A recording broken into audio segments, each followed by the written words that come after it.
Hello everyone, I'm Professor Geek. Welcome back to the channel.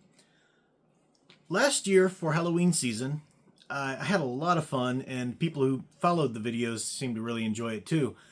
Looking at the monster movies, in terms of a cultural studies lens. And specifically, we looked at the three main archetypes of Dracula, Frankenstein, and the Wolfman. And we looked at the historical pressures and events and everything that led to the creation of these characters, and we traced it up to their big three seminal literary works. Bram Stoker's Dracula, Mary Shelley's Frankenstein, and Robert Louis Stevenson's Jekyll and Hyde. I've got all the movies in my lap here, trying not to drop them. But we looked at those, and we talked a little bit about the first iterations in film.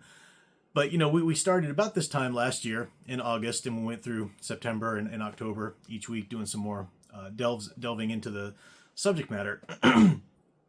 This year, I want to continue that study, but I want to start looking at the evolution of these monster archetypes, how they've progressed since those first iterations on screen. We talked about the silent film iterations, but then we kind of stopped mostly at the Universal classic monster movies. So I want to go this year from that instance of these characters, and then kind of push on into, like, for example, the evolution of the character of Dracula. Let's go look at how it changed and how it stayed the same, in the Hammer horror films, and look at, we'll smirk at the silly Twilight kind of, there's a reason that happened, the whole True Blood Twilight, oh, give me my bad boy romantic vampire thing that chicks love. There's a reason that happened, but that's not a proper, that's not in the line of the monster necessarily. We'll talk about it a little bit, but you know what I mean. So that's what we're going to do with at least the first three archetypes, Dracula, Frankenstein, and the Wolfman. But, maybe some other ones as well. So we'll see what we get to.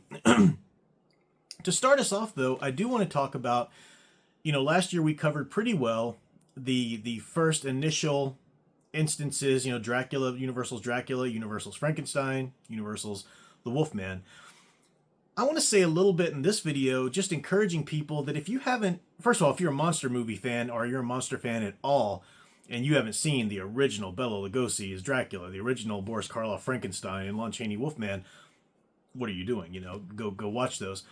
But I want to put in a word for the other Universal monster movies, the sequels, and that kind of classic Universal monster universe that it sort of became, because I think they don't get a lot of credit. They don't get most credit most of the time. Now, some of them do. I have these really great editions. These came out. These are DVD. They're not Blu-ray. But again, when you're watching, it's one thing if it's an old film that's been degraded. Like I have a Blu-ray copy of The Phantom of the Opera with Lon Chaney Sr. Really glad I got that. Fan got that for me because the quality of those prints, you should have a good Blu-ray copy of Nosferatu, for example, because that's something where they clean up the prints that have been degraded over time. But something like Dracula, Frankenstein, or whatever, DVD is fine. These aren't shot in high definition. I don't need to see the sweat bead on Boris Karloff's forehead. In fact, that contradicts what the makeup was trying to do and the effect that was trying to achieve. I've talked about that before. But anyway, all that to say, I am perfectly happy with these DVD copies. These were Universal copies. I've got Dracula, Frankenstein, Wolfman. We've got The Mummy, Creature from the Black Lagoon, and The Invisible Man. These were editions that came out back in the 2000s when Van Helsing came out. Stephen Sommers, the guy that did The Mummy, with Brendan Fraser, he did Van Helsing with Hugh Grant. Not Hugh Grant. You know who I'm talking about. Wolverine. Anyway, and part of the promotion, of that movie, which had Dracula, Frankenstein, Wolfman, and all of them in there, part of the promotion for that was Universal releasing these really cool collector's copies. They came with busts. If you got the right collector's copy or collection set, they came with 3 busts, one of Bela Lugosi's Dracula, Boris Karloff's Frankenstein, and Lon Chaney's Wolfman. But these have all of the sequels for each of the characters. So this is all of the Dracula movies, including Dracula, Dracula's Daughter, Son of Dracula, House of Dracula, and so forth. So all of these, if you get these, you have the whole thing. Nowadays, you can just get like a single box, and all of them are Blu-ray on one disc, because as technology evolves. But I like the way this set looks on my shelf. It's a really cool little, cool design. Cool cover, and really cool DVD effects and everything when you put them in for the menu screens and everything. So I enjoy these.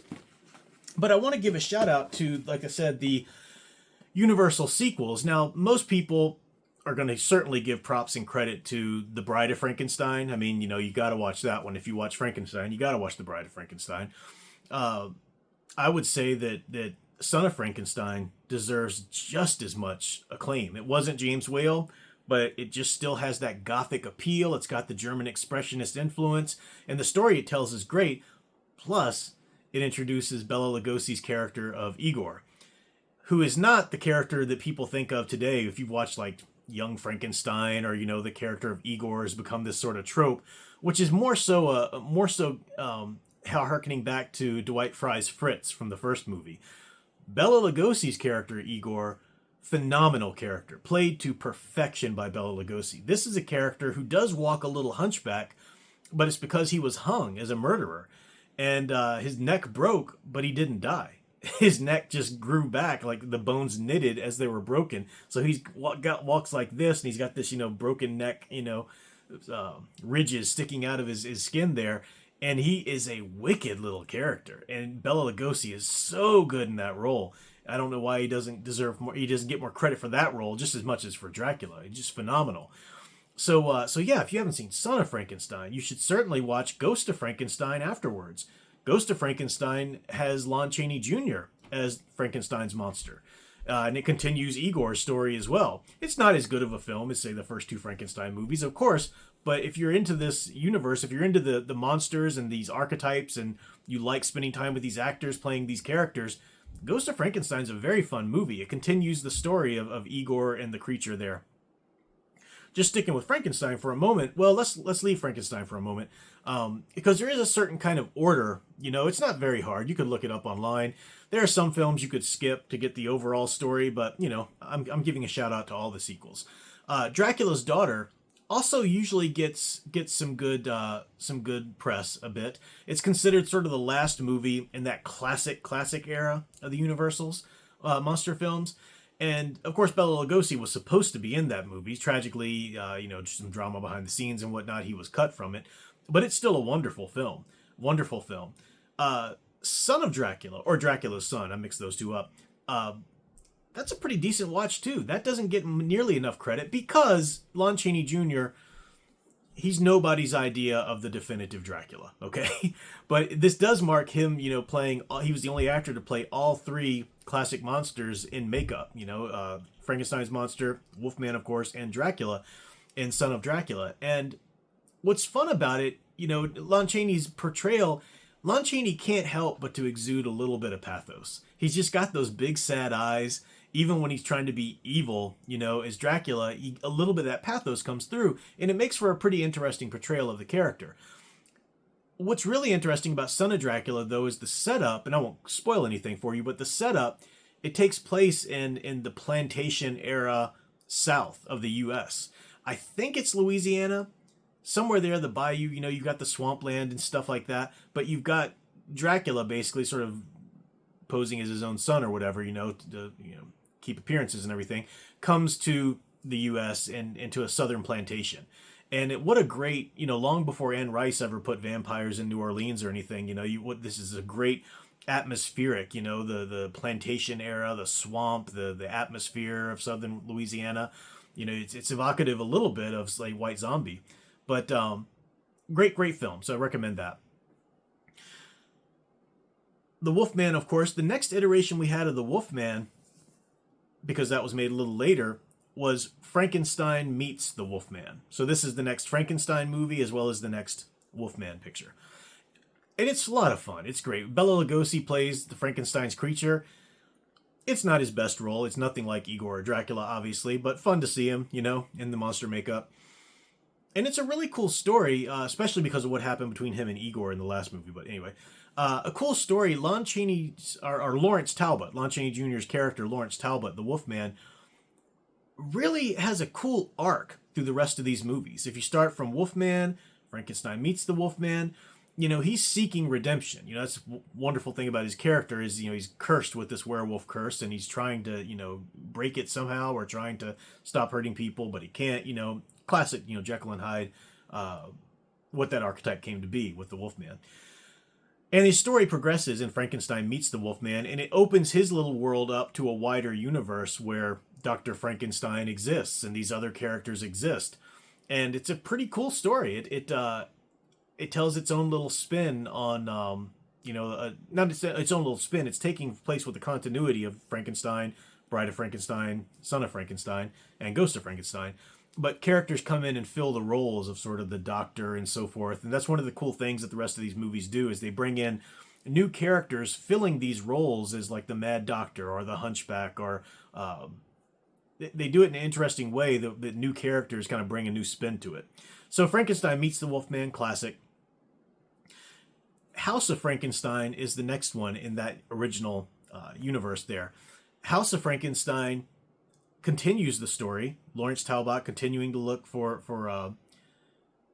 redemption, but then now we introduce Dracula into the mix. Now at this point, Dracula is being played by John Carradine. I love John Carradine. He's an amazing actor. I just never have bought his Dracula. Some people have, are a little bit more on board with it than others. He's got the menacing eyes. I think he's got the mannerisms. He could act the part. He just doesn't have the look. He's too skinny. He's got lighter colored hair. The mustache comes out of nowhere. And it's sort of a pretty boy mustache. It's not like the robust Vlad the Impaler mustache. And you can make the argument that, of course, he'd style it for the current times that he was in. I'm not saying he's, it's a horrible and you're bad if you like him in that role. I'm just saying it just never clicked for me. But I love John Carradine in general. I think he's a great actor. So anyway, he takes over Dracula. Dracula doesn't have a huge role in House of Frankenstein. The really cool thing about House of Frankenstein is Boris Karloff comes back, but he plays the Mad Doctor. He plays the Dr. Frankenstein type role in this movie. And Glenn Strange, of course, you might remember from Gunsmoke, and he was a stuntman and whatnot. He took over the monster role from this point on. And it's a really cool story, though. There's a hunchback who has a really gut-wrenching arc in it, Again, the continuing the type. This is a new character, but, we're dealing with the gypsies here and whatnot. It's a great story. It's a great story. It's not incredibly well written. It's a great piece of art. I'm just saying that if you like these characters, if you like these actors playing these characters, it's a fun continuation of the saga. And then the last one that wraps up this specific saga anyway is House of Dracula. Dracula plays a more an integral role in this one. In fact, Frankenstein's monster is the one who gets kind of short shrift in this film. But the challenge that he presents plays a pretty interesting role. What I love about House of Dracula, though, is we have our character. First of all, the hunchback is a woman this time, a hunchback nurse, who's a really great character. And the Mad Doctor this time, they don't say it because Universal didn't have the rights to Jekyll and Hyde. Was it Paramount or Columbia? I forget. I talked about the original, the wonderful, Frederick March, Jekyll and Hyde, the first one that came out. But Universal didn't have those rights. That was with the other company. So they couldn't say it's a Jekyll and Hyde character. They say it's the Mad Doctor, but it ends up being a Jekyll and Hyde-like character. And it's so cool the way they do it, the way they weave it into the story of Dracula, and the way they weave it into the story of Lawrence Talbot seeking a cure or somehow for his werewolf curse. So I don't want to say any more because I don't want to spoil it for you, but I do want to recommend you watch it if you like these monsters and these characters in these movies. It also introduces a pattern or an element that we're going to see continue to evolve, which is there's a medical aspect. Antibodies in Dracula's blood, pressure on Lawrence Talbot's cranium coupled with his belief in the curse, it makes him, wolf out and stuff like that. It's just something that starts to be played with a little bit, and we'll see it further developed in further movies that we watch as we continue the evolution of these characters, throughout the decades. But I recommend, House of Dracula. That's where that sort of saga, the Lawrence Talbot saga, sort of ends there. But again, I just held up The Mummy and Invisible Man and Creature of the Black Lagoon. They all have their sequels as well. And the originals, of course, are classic. Boris Karloff, The Mummy. Blanking on the guy's name who played the Invisible Man. I'll know it. You don't have to put it in the chat. I know it. I'll know it by the time you watch this. But James Whale directed that as well. And then, of course, the Creature from the Black Lagoon. Those sequels don't really cross over and share a universe, although I will say they kind of create their own story. The Mummy, for example. the Mummy sequels are really fun. The second and third one, they really are completing and telling the story where the last one left off. They've got a new group of characters who are really great. So I do recommend the Mummy sequels, as well as the Invisible Man and Creature of the Black Lagoon. Now, by the time we're at Creature of the Black Lagoon, we're a decade or so away from those original Universal films, and so the feel is a little different. Plus, it's a sea creature, so you're not dealing in gothic castles, but it's a whole. It's still part of the Universal monster feel and the Universal monster universe and everything. So I love it. So I recommend those. I want to stop there. We're going to talk again later about some other films, but I just want to stop there for right now. I definitely recommend you check out if you like monsters. First of all, you need to watch those first classic Bela Lugosi, Boris Karloff, Lon Chaney, the first films that they were all in. But if you like, monster movies and you like those characters and those actors, keep going. Watch the sequels. Yeah, none of them are really to the quality of artistic film, that the first ones were. But there's a lot to love about them. There really is. And the stories are cool. And especially if you're interested in the evolution of these characters and how these monster archetypes evolve throughout, the decades as we're looking at this year, check them out. Definitely recommend it.